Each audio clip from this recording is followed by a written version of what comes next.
பேட்டிங்க்கு அப்படி இந்த பக்கம் வந்து பார்த்தீங்கன்னா, நான் இந்த வீடியோட ஆரம்பத்தில் சில பேர்லாம் சொன்னேன் பாருங்க, முஷ்ஃபிகுர் ரஹீம், அப்புறம் வந்து இந்த மெஹமுதுல்லா, தமீம் இக்பால், இவங்க யாருமே இல்லாம, ஷகிப் அல் ஹசான் இவங்க யாருமே இல்லாம இந்த கேப்டன்சி மெட்டீரியலா இருந்த பேட்டர், ஸ்டார் பேட்டர்ஸ் எல்லாம் காணாம போயாச்சு. இப்போ இந்த டீம் வந்து அந்த மாதிரி ஒரு பேட்ஸ்மேனை திரும்பவும் வலை வீசி தேடுது, ஒரு மீனும் சிக்க மாட்டேங்குது. இதுதான் இந்த டீமுக்கு இருக்கிற பிரச்சனை. இவங்களுடைய ஸ்டார் பேட்டர்ஸ் நீங்கள் பார்த்தீங்க அப்படின்னா அவங்களுடைய ஓப்பனர்ஸ் யாரோ லைட்டாக அடிப்பாங்க. இவங்களுடைய அதிகபட்ச ஸ்ட்ரைக் ரேட்டே ஒரு பேட்ஸ்மேன் 133 ஏதோ வச்சிருக்காரு. இதுதான்.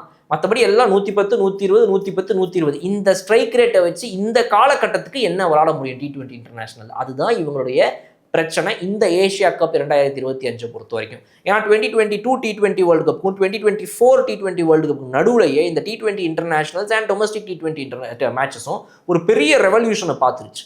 ஸ்ட்ரைக் ரேட் வந்து 180, 200ங்கிறதெல்லாம் வந்து டீமுக்கு 1-2 பேர் அடிச்சுட்டே இருக்கிறாங்க ஒரு டோர்னமெண்ட்டில்.